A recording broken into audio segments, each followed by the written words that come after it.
नमस्कार प्रिय मित्रों, स्वागत है आपका। मैं आचार्य अनूप त्रिपाठी और आप देख रहे हैं ज्योतिष एवं वैदिक ज्ञान।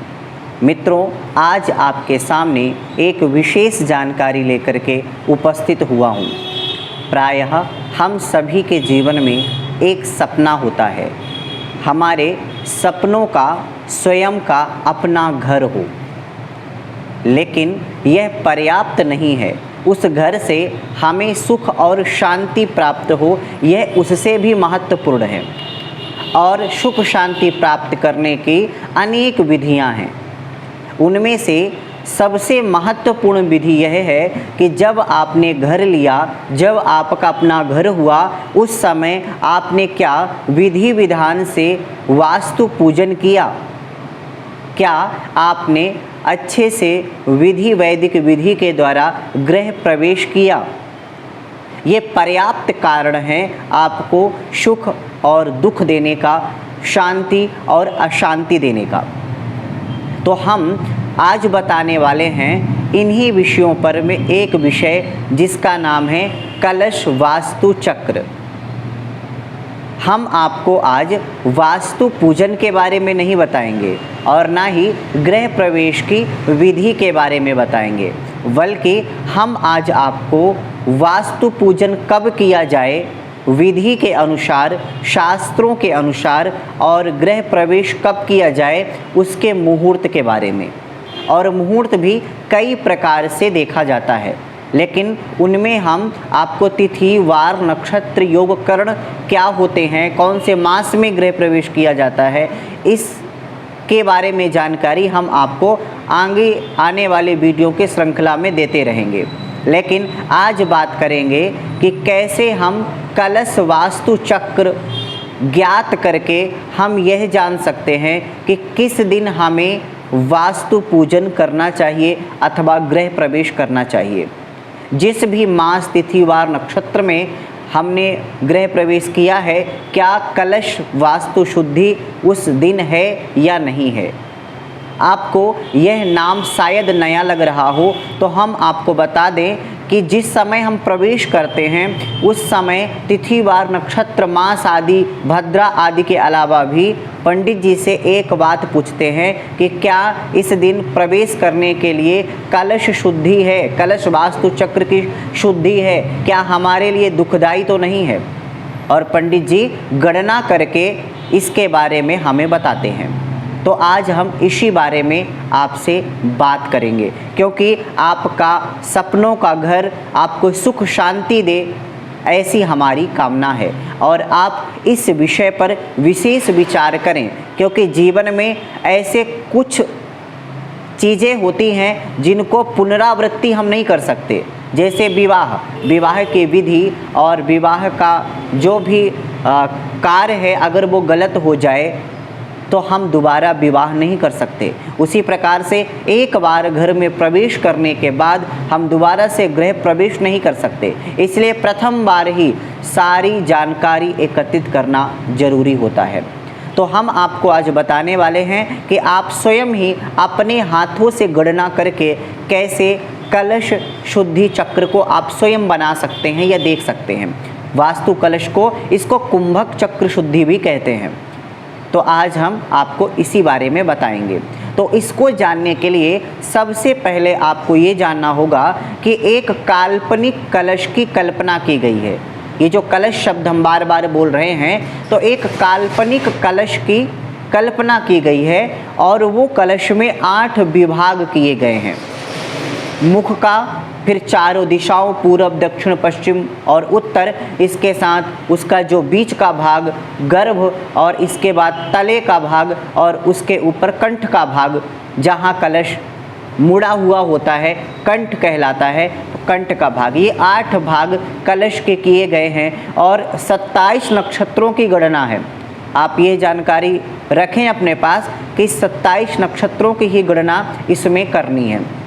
इसके साथ में आपको ये याद रखना है कि सूर्य किस नक्षत्र पर है, और जिस दिन आप पूजन कर रहे हैं, गृह प्रवेश कर रहे हैं, उस दिन कौन सा नक्षत्र है, अर्थात चंद्रमा किस नक्षत्र पर है। तो सूर्य नक्षत्र से चंद्रमा के नक्षत्र तक जो भी गणना करके अंतर्मान निकले, उसी के अनुसार जितने नक्षत्र आपको प्राप्त हो, तो उन्हीं नक्षत्रों के आधार पर आपको कलश चक्र में देखना चाहिए कि आपके लिए क्या उस दिन गृह प्रवेश करना उपयुक्त है या नहीं है। तो हम आपको सूक्ष्म रूप में पहले बता दें, हम सरल विधि भी बताएंगे आपको, लेकिन अभी आप जो वस्तुतः जो भी जैसी विधि है यथावत, उसको पहले हम आपको समझा दें। तो आपको सबसे पहले समझिए कि सबसे पहले कलश का जो मुख है वहाँ से प्रारंभ होता है। अगर सूर्य नक्षत्र से चंद्रमा के नक्षत्र तक गणना करने पर एक नक्षत्र प्राप्त हो, तो एक नक्षत्र तक एक नक्षत्र का मान मुख में जाता है, यानी मुख में वो नक्षत्र रखा जाएगा, उसका भाग माना जाएगा। इसी के साथ अगर 2 नक्षत्र से 5 नक्षत्र के बीच में, यानी 4 नक्षत्रों में अगर गणना हो आपके सूर्य नक्षत्र से चंद्र नक्षत्र के बीच में, तो वह भाग रखा जाएगा पूरब दिशा पे। इसी के साथ में फिर 4 नक्षत्र दक्षिण भाग पे, कलश के दक्षिण तरफ, और इसी तरह से क्रमानुसार पश्चिम दिशा की तरफ भी 4 नक्षत्र। सेम गणना के अनुसार जो उत्तर दिशा है उसमें भी 4 नक्षत्र। कलश के मध्य भाग गर्भ भाग में भी 4 नक्षत्र। अब याद रखने वाली बात यह है कि जो तला है कलश का उसमें 3 नक्षत्र, और जो कलश का कंठ है उस पे भी 3 नक्षत्र रखे जाएंगे। अब हम आपको विधि के अनुसार आपके सामने एक चित्र आ रहा है, उस चित्र के अनुसार हम आपको समझा देते हैं कि भला इसको देखना कैसे है। तो चित्र आपके सामने है, आप इसको देखिए और समझिए।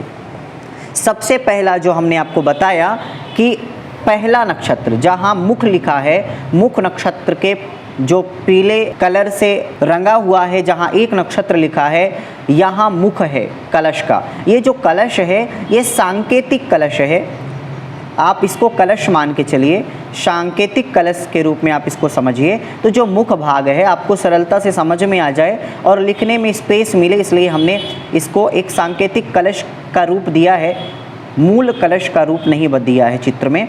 तो आप इसको मान के कलश चलिए। तो जो मुख भाग है कलश का, वो मुख भाग में एक नक्षत्र अगर अंतर्मान आता है तो मुख पर वो भाग माना जाएगा। और अगर इसमें अगर आप ऐसा स्थिति उत्पन्न होती है और आप गृह प्रवेश करते हैं तो अग्नि का दाह हमेशा ही आपके घर में बना रहेगा। इसलिए ऐसी परिस्थिति में आपको कभी भी गृह प्रवेश नहीं करना चाहिए। उदाहरण के लिए आप समझिए कि आपका सूर्य है अश्विनी नक्षत्र पर, और अश्विनी नक्षत्र से गिनने पर आप, और चंद्रमा भी अश्विनी नक्षत्र पर है, तो अश्विनी नक्षत्र से अश्विनी नक्षत्र पर गिनने पर एक ही प्राप्त हुआ। यानी ऐसी स्थिति में हमें कभी भी गृह प्रवेश नहीं करना चाहिए।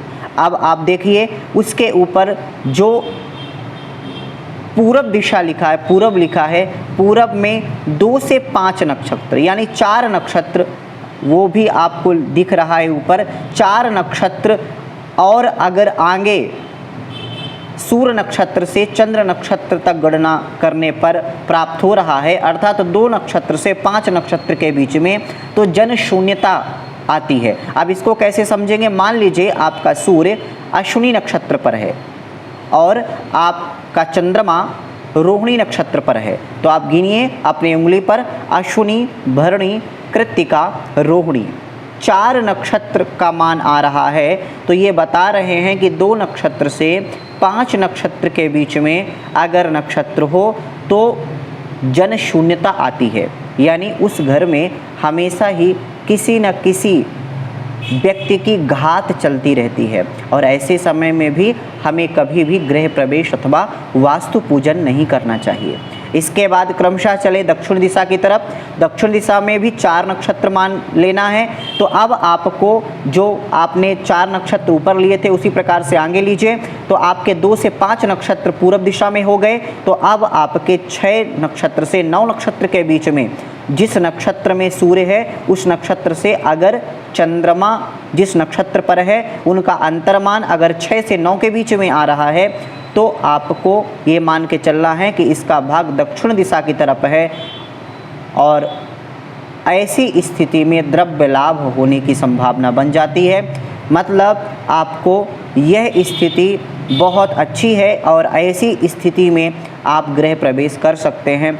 इसमें धन लाभ की विशेष स्थितियां उत्पन्न होती हैं अगर ऐसे समय पर कोई भी गृह प्रवेश या वास्तु पूजन करता है। इसके बाद क्रमशः आप चलें पश्चिम दिशा की तरफ। तो फिर 4 नक्षत्र गिनना है और 10 नक्षत्र से 13 नक्षत्र का बीच का अंतर्मान अगर आ रहा है सूर्य नक्षत्र से, यानी सूर्य जिस नक्षत्र पर है उस नक्षत्र से चंद्रमा के नक्षत्र मान तक, तो आपको श्री की प्राप्ति होगी 10 नक्षत्र से 13 नक्षत्र के बीच में, और यह भी बहुत शुभदायक होता है। तो ऐसी परिस्थिति में भी आप गृह प्रवेश कर सकते हैं। अब आप उत्तर दिशा की तरफ देखिए। फिर 4 नक्षत्र का मान लेना है और अगर आपका 14 नक्षत्र से 17 नक्षत्र के बीच अंतर्मान है सूर्य से चंद्रमा के बीच में, तो मान के चलिए कि आपका जो भाग है वो उत्तर दिशा की तरफ है और ऐसी परिस्थिति में कलह हो सकता है घर में। इसलिए ऐसी अवस्था में भी आपको गृह प्रवेश नहीं करना चाहिए। लड़ाई झगड़ा तनाव ऐसी स्थितियां घर में खड़ी रहती हैं हमेशा ही। इसलिए आपको जब भी प्रवेश करें तो ऐसा स्थिति आप जरूर ही आकलन कर लें कि 14 नक्षत्र से 17 नक्षत्र के बीच में अंतर्मान नहीं आना चाहिए। इसके बाद अब आप देखिए जहां गर्भ लिखा है, गर्भ अर्थात कलश का मध्य भाग, फिर 4 नक्षत्र का मान आपको लेना है और 18 नक्षत्र से और 21 नक्षत्र के बीच में अगर सूर्य और चंद्रमा के नक्षत्र मान का अंतर हो तो ये समझ लीजिए कि गर्भ का नाश। गर्भ का नाश का मतलब यह है कि आपके वंश का नाश। इसके साथ में इसका एक फल यह भी है कि आपके घर के अंदरूनी जो भी शक्तियां हैं, जो भी घर की मजबूती है, उसमें समस्या आ जाती है। इसके बाद अब बात करें कलश के तल की, तो जहाँ तल लिखा है आप वहाँ देखेंगे तो 3 नक्षत्र लिखा है, यानी अब आपको 3 नक्षत्र आगे लेना है। मतलब 22 नक्षत्र से 24 नक्षत्र के बीच में आपके सूर्य नक्षत्र से चंद्रमा नक्षत्र का अंतर्मान अगर आ रहा है तो समझिए कि आपका भाग तल में है। आपके जिस दिन आप प्रवेश कर रहे हैं और स्थिरता रहेगी, यानी आपके लिए ये शुभता का प्रतीक है और आपके लिए आप लंबे समय तक घर में निवास करेंगे। अब जो अंतिम है वो ये है कि कलश का जो कंठ मान है, जो कंठ भाग है, वो कंठ भाग में भी 3 नक्षत्र गिने जाएंगे। तो 25 नक्षत्र से 27 नक्षत्र के बीच में अगर सूर्य के नक्षत्र से गिनने पर चंद्रमा के नक्षत्र तक अगर वो 25वां और 27वां नक्षत्र है तो समझ लीजिए कि कंठ पर भाग है और आपको ये चिरायु करेगा, दीर्घायु करेगा, आपके स्वास्थ्य पर सुधार करेगा, आपको अनेक प्रकार की जो भी समस्याएं हैं, विपदाएं हैं, उससे यह निवारने का काम करेगा। इसलिए यह स्थिति सर्वदा अनुकूल रहती है। तो आप ऐसी स्थिति में गृह प्रवेश जरूर करें।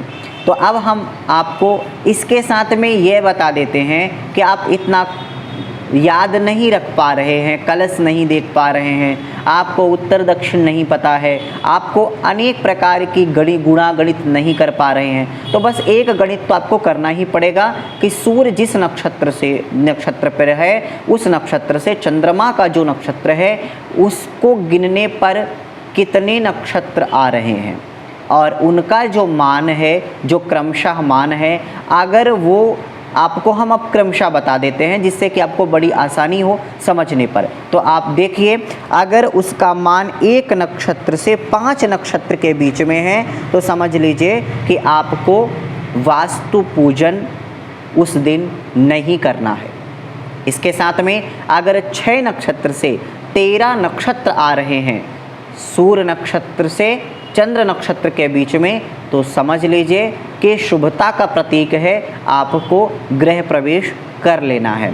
और इसके साथ में तीसरा जो है वो हम बता देते हैं, तो 14 नक्षत्र से 21 नक्षत्र तक अगर सूर्य के नक्षत्र मान से जिस समय आप ये कर रहे हैं उस समय सूर्य जिस नक्षत्र पर विद्यमान है उस नक्षत्र से चंद्रमा के नक्षत्र तक गिनने पर अगर वह नक्षत्रों की संख्या 14 से 21 है तो ये मान लीजिए कि वो स्थिति भी अशुभतादायक है, यानी आपको ऐसी परिस्थिति में गृह प्रवेश नहीं करना चाहिए।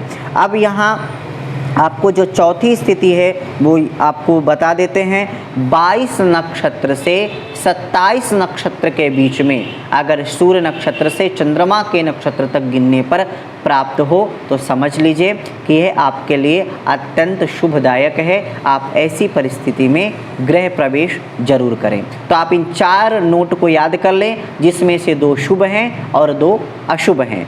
1 से 5 तक अशुभ है, फिर 6 से 13 तक शुभ है और इसके बाद 14 से 21 के बाद अशुभ है और फिर वहीं 22 से 27 के बाद तक नक्षत्र तक शुभ है। बस यही आपको याद रखना है। सूर्य नक्षत्र से चंद्र नक्षत्र तक आपको चित्र को देख करके भी समझ में आ जाएगा।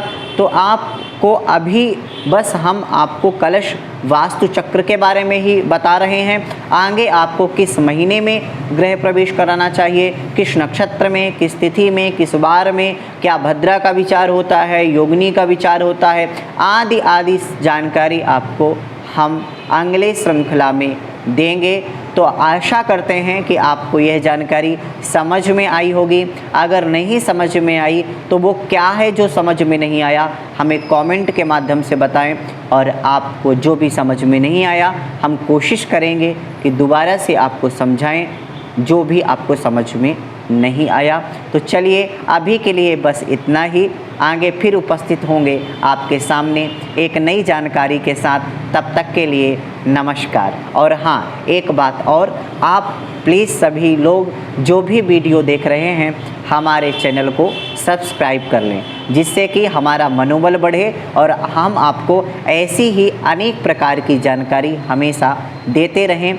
और बेल आइकन को भी आप क्लिक कर दें, जिससे कि जो भी हम जानकारी आपको दें तो तुरंत ही आपके पास पहुंच जाए, उसका नोटिफिकेशन आपको मिल जाए। तो चलिए अभी के लिए बस इतना ही। आगे फिर उपस्थित होंगे आपके सामने एक नई जानकारी के साथ। तब तक के लिए नमस्कार।